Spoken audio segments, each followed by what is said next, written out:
I'd like to present our next panel, entitled Gender-Based Violence in War Zones. It will be moderated by Sophia Kiani from our New York studio.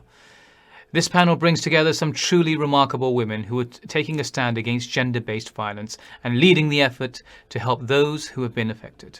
Over to you, Sophia. Hello, everyone. This is Sophia, and I am so excited to be speaking with NK, Angela, and Pamela. So let's just kick it right off, and I would love to start with you, Pamela. Can you talk to us about what are the global trends we're seeing in gender-based violence in war zones? Yes. Hi, it's a pleasure to be here today. I think one of the most important things to recognize around sexual violence in war zones is that there is an issue that is all surrounded by complete silence. So we estimate that from every reported account of sexual violence in war zone, there are at least 10 or 20 that have actually occurred. The second important thing to recognize is that despite there being protection in law around this issue, actually it is used as an open tactic of war. And it's designed to humiliate and degrade the opponent, but also to be able to exert control, especially after taking certain area. It is a way to install fear, and so it's used as a proper tactic of war. One that has so many consequences, Sophia. I mean, physically, we're talking about unwanted pregnancies, STIs, even disabilities coming out of it.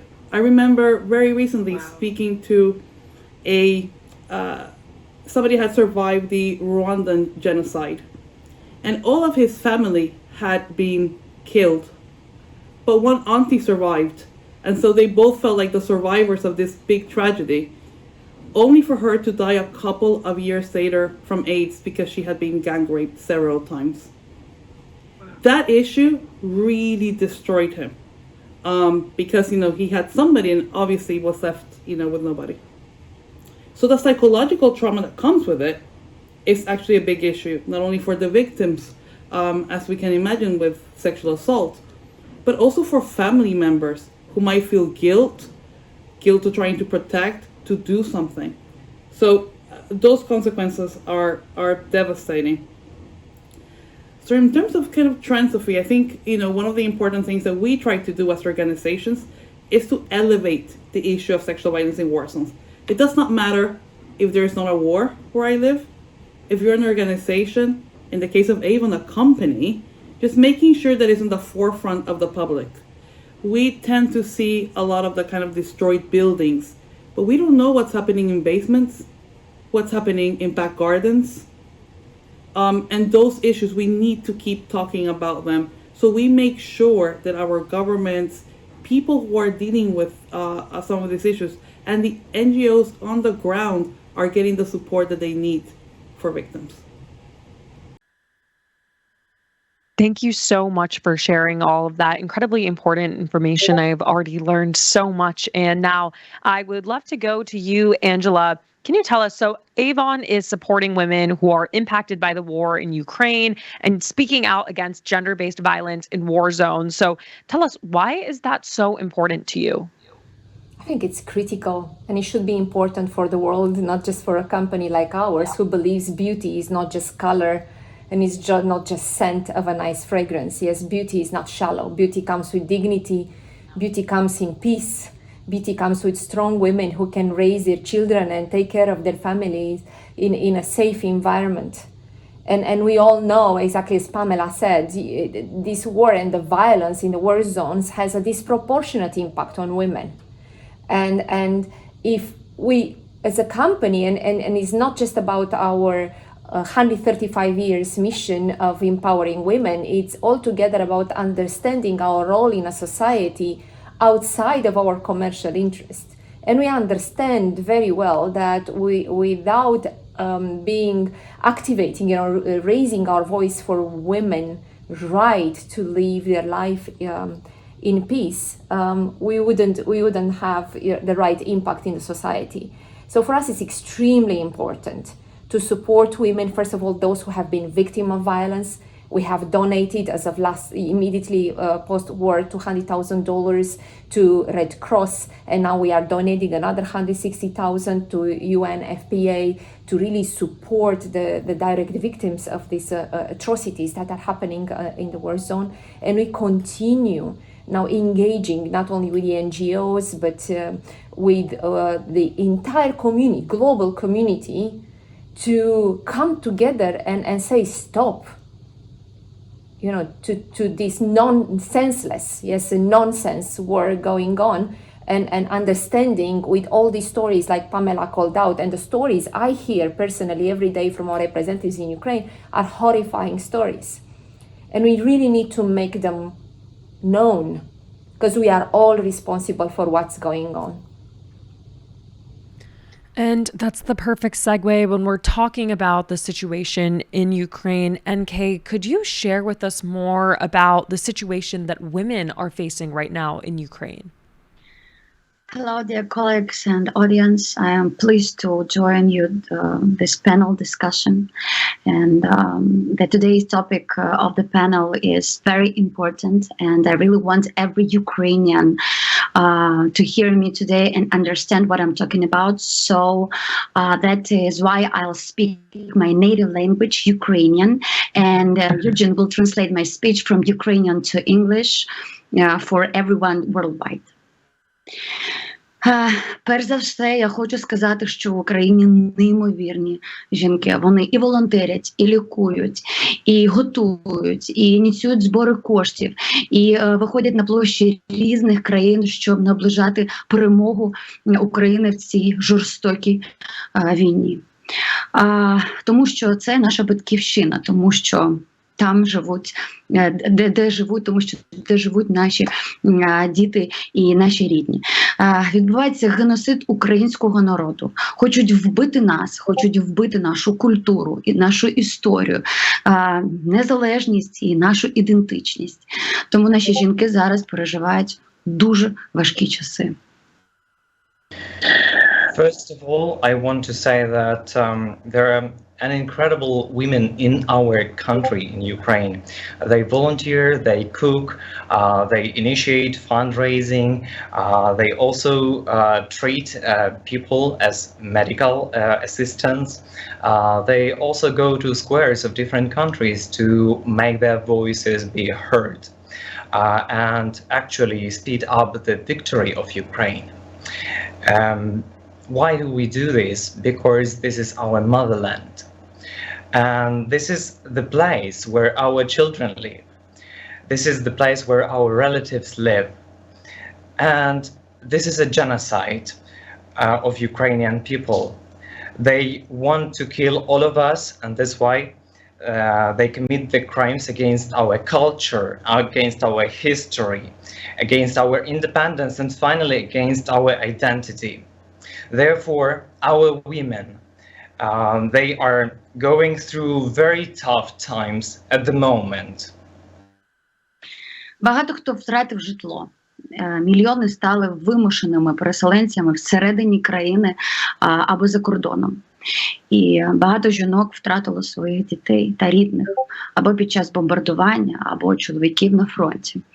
Багато жінок або пережили окупацію, або досі зараз знаходяться в окупації російськими військами. Well, many people in our country, they have lost already their homes. Millions of people have lost, they were internally displaced or became refugees and went abroad. Many women lost their children and their husbands went to the battlefield. And now their relatives and our children, they constantly live under shelling and bombing. Many women either survived occupation or they are still under illegal occupation of the territories, as approximately 20% of the Ukrainian territory is currently illegally occupied by Russian troops. Тільки коли Україна звільнює свої території, ми бачимо жахи окупації загарбниками. Всі можуть пам'ятати Бучу, Гостомель, Ірпінь та інші містечка. Страшні новини з Маріуполя, Вінниці та Одеси. Постійні обстріли Харкова. Нещодавно світ побачив жахи міста Ізюм. І це лише декілька міст серед тисяч у нашій країні.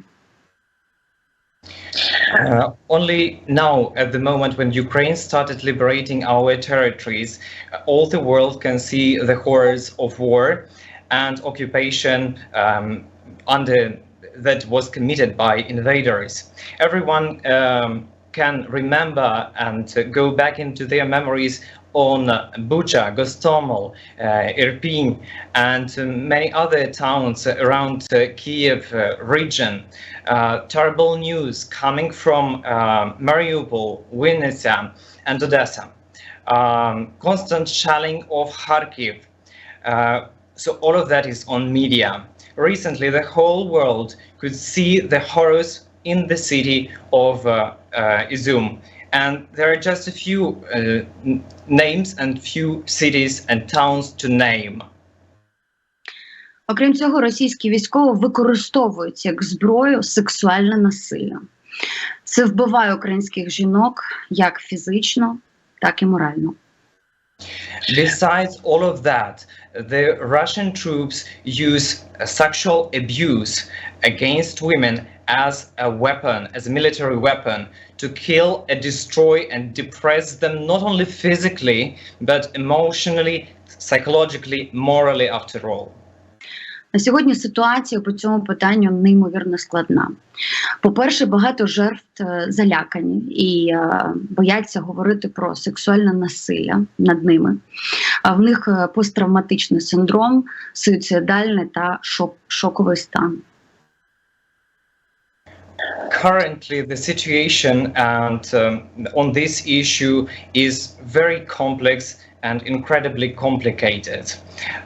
First of all, many victims of sexual violence, they do not talk about it. They are intimidated, scared to death, or just afraid to speak. They have post-traumatic syndromes, and many of them have suicidal or shock state or similar symptoms. По-друге, близько 20% українських територій досі окуповано. Є дані, що на цих територіях тіла жертв часто жорстоко знищуються, аби приховати докази. Розслідування стане можливим тільки коли Україна відновить доступ до своїх територій. Окупанти ні українську сторону, ні міжнародні організації не допускає в повній мірі для оцінки ситуації. Another point is that about 20% of the Ukrainian territory is now being illegally occupied. Neither the Ukrainian side nor the side of international investigating or other organizations are given permission to come there and fully assess the current situation.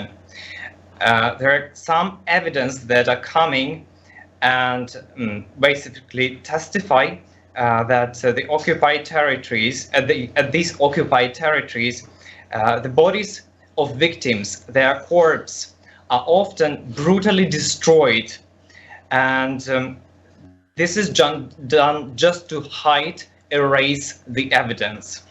A full investigation, therefore, is not possible and will be, only possible when Ukraine restores the access and the power on these territories.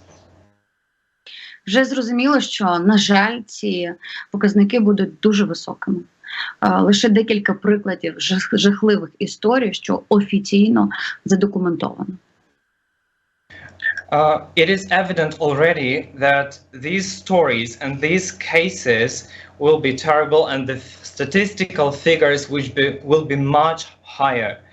I will provide only a few examples of such stories, of horrific stories, horror stories that have already been officially documented and confirmed. Організація Human Rights Watch представила докази, що на Харківщині російський військовий багато разів зґвалтував жінку, яка з родиною переховувалась у школі. Жінка розповіла правозахисникам, що військовий її бив та різав ножем обличчя, шию та волосся. Лише наступного дня вона змогла втекти до Харкова, де отримала першу медичну допомогу. As you know, Human Rights Watch organization presented the evidence concerning a case when a Russian soldier repeatedly raped a woman in Kharkiv region, and they were hiding in a school, a local school there with her family. So the woman told the human rights activists that this soldier, he would cut her hair, cut her face, neck, and just to distort her with a knife. Only the other day, the next day, she managed to escape to Kharkiv, the city itself, and rescue, look for some medical care.